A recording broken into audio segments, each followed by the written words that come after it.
Salut à tous. Alors aujourd'hui on se retrouve dans cette nouvelle vidéo bien pour vous raconter un petit peu mes petites mésaventures du moment. Comme vous savez, il m'arrive toujours quelques petites bricoles. Mais bon voilà, dans l'histoire quand même, généralement je m'en sors pas trop mal. Alors il se trouve que comme vous savez, j'ai 2 chiens et j'ai ma chienne qui est une gourmande finie. Autant mon berger allemand, lui, c'est clairement pas un gourmand, elle ne tiendra pas par la bouffe, hein, c'est clair. Mais par contre, elle, ma chienne, c'est tout l'inverse, c'est une gourmande finie. Et je le sais et tout, je l'avais déjà vu quand je donne des restes et tout aux poules, à zioter, à essayer de trouver un endroit où passer pour aller récupérer la bouffe que je viens de jeter. Et il se trouve qu'un matin, bah voilà, je donne des restes et elle a trouvé où passer. Le seul endroit, en fin de compte, où j'avais pas mis de rondins, où j'ai pas mis de grosses pierres, etc., pour éviter que ça soulève le grillage et que ça passe par en dessous, et ben elle a trouvé le passage. Et donc, bon, bah, bien évidemment, elle est rentrée dedans. Et puis, comme c'est du grillage à poule, bah, ça garde la forme. Hein, ça revient pas comme c'était initialement, quoi. Donc, elle est passée, elle est ressortie. Et elle, bon, bah, elle bouffe pas les poules. C'est mon berger allemand qui l'emboucane un peu et tout. Mais sinon, elle n'est pas trop attirée pour leur faire du mal ni quoi que ce soit.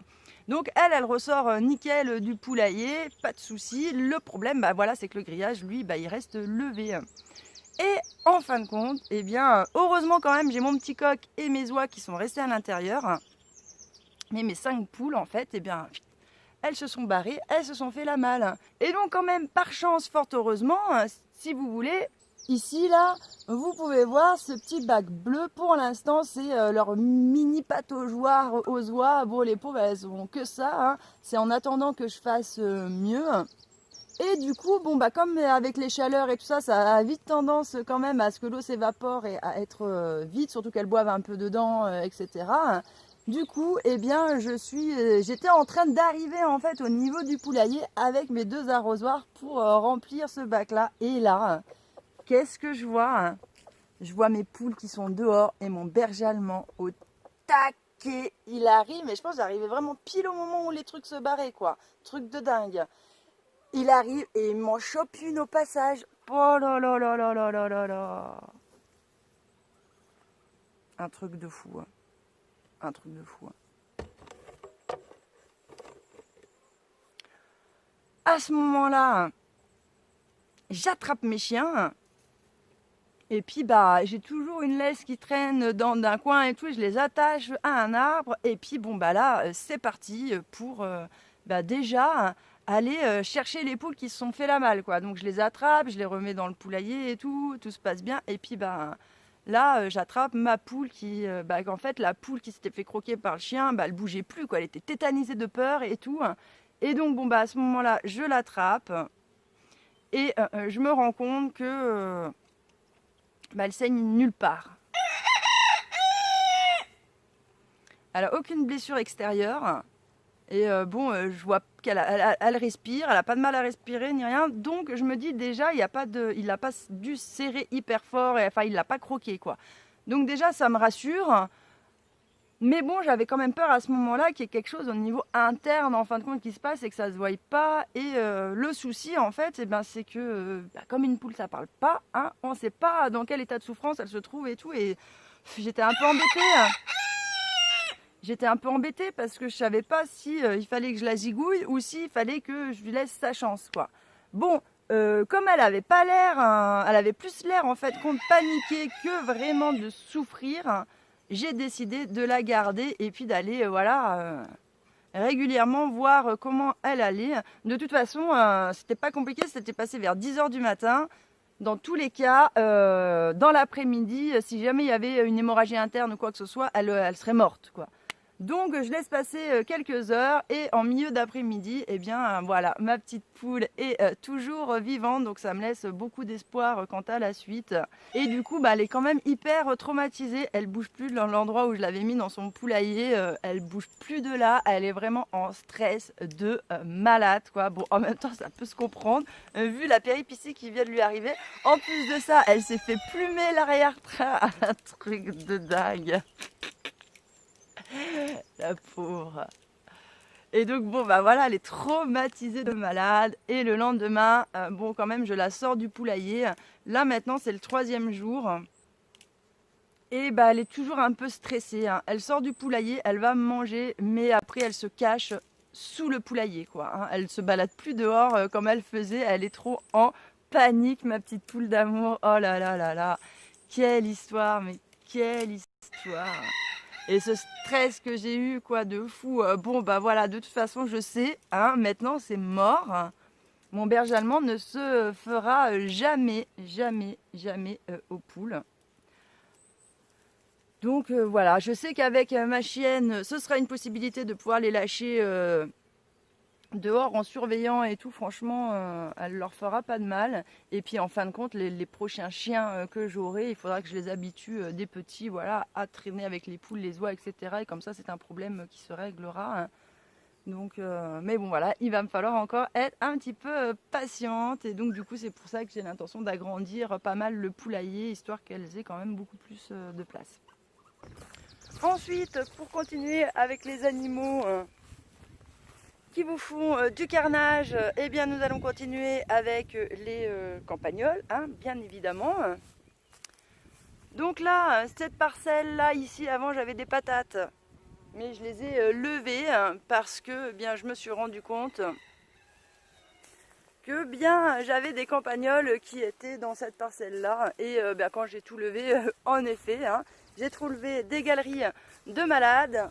Et en plus de ça, ça m'a tout bouffé, hein, ça m'a quasiment rien laissé.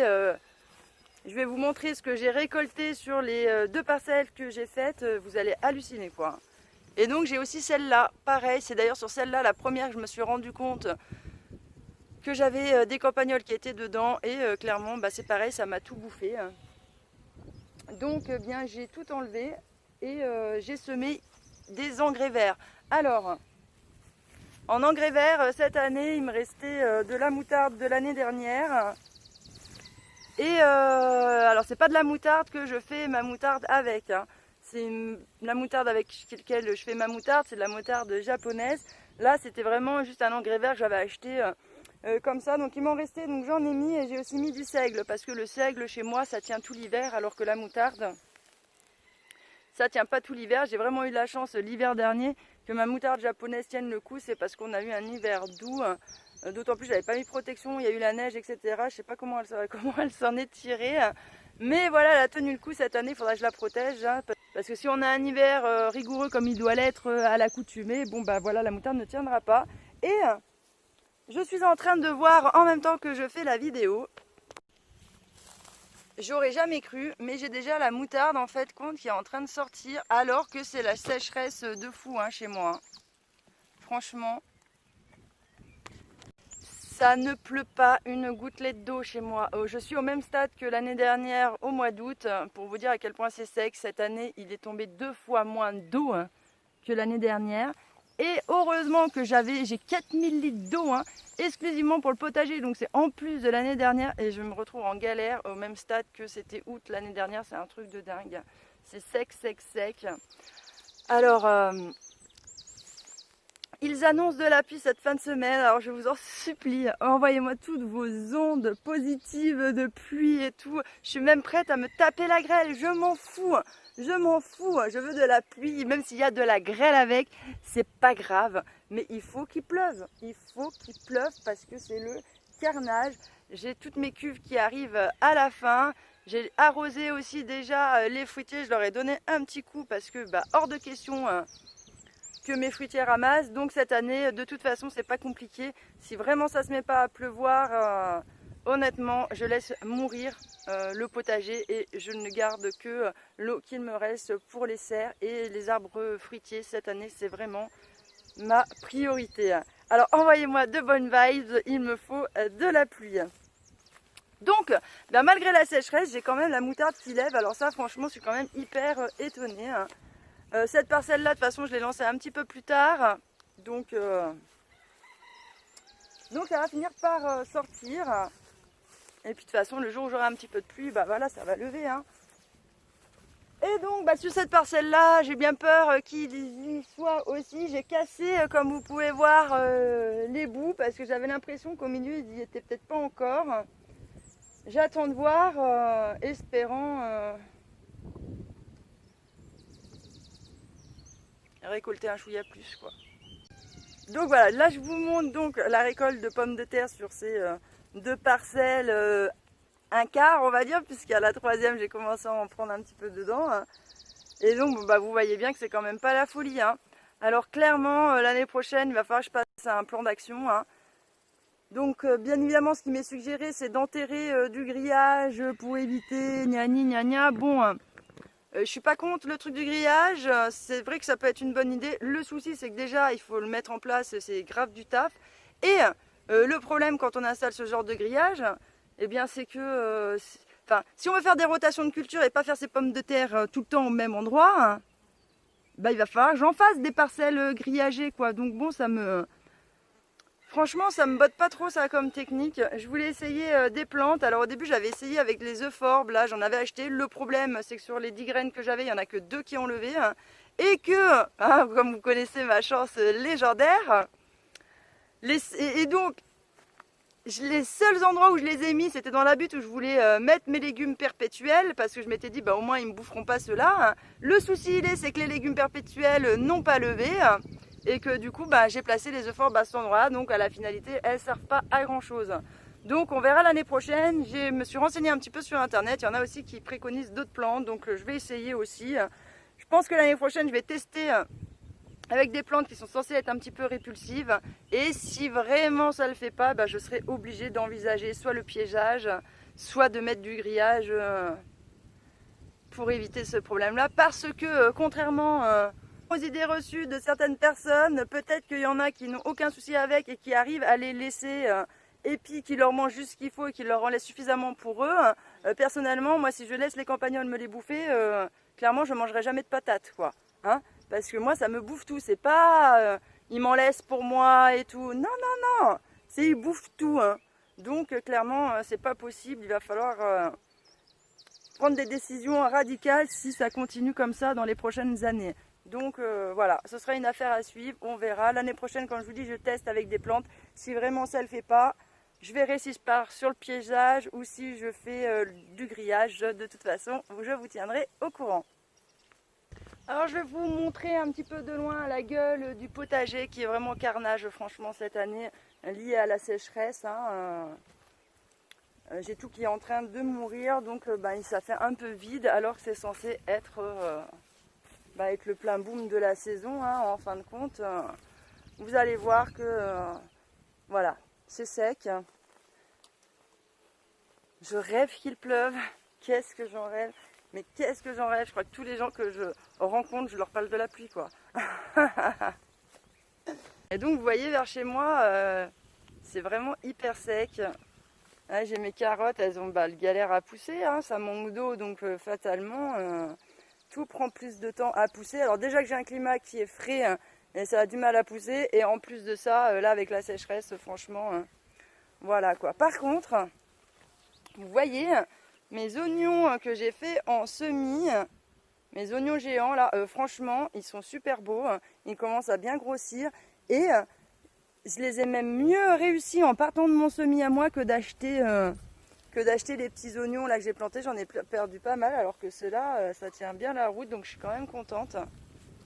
Et donc regardez là mes petits pois, c'est tout en train de mourir de sécheresse. Hein. Là voilà, c'est sec aussi. Voilà, j'ai mes petits tournesols, on les voit, mais voilà, ça tire un peu la gueule aussi, clairement. Alors j'en vois, il y en a, ils sont en train de se stresser et tout, mais comment elle va faire, comment ci, comment ça, ne vous inquiétez pas. Je vais finir par rajouter des cuves à eau, ça va venir tranquillement, petit à petit. Donc bon, ça m'inquiète pas trop, hein. En avançant dans les années, j'aurai suffisamment de stockage d'eau pour régler ce problème et pouvoir arroser le potager parce que...